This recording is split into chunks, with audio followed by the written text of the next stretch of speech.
Conclusion. Et si on supprimait toutes les régies? La régie est un mode de gestion qui, on l'a vu, présente de nombreux avantages.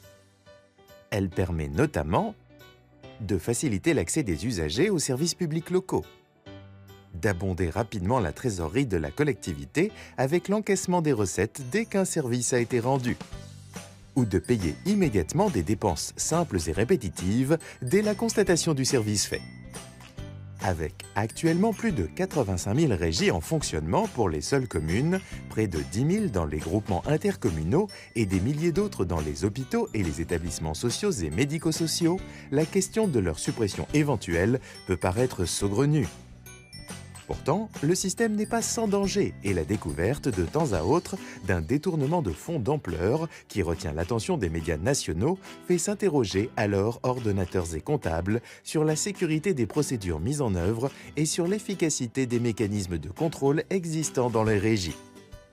Nous verrons dans la suite du MOOC que le bon fonctionnement d'une régie tient précisément à la rigueur des contrôles effectués par tous les acteurs de la chaîne d'encaissement ou de paiement.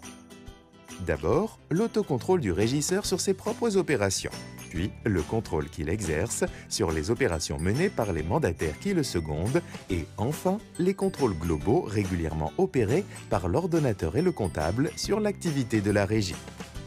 Indépendamment de cela, il est bon aussi qu'ordonnateurs, comptables et régisseurs s'interrogent périodiquement sur le périmètre et le volume d'activité de chacune des régies en fonctionnement dans la collectivité.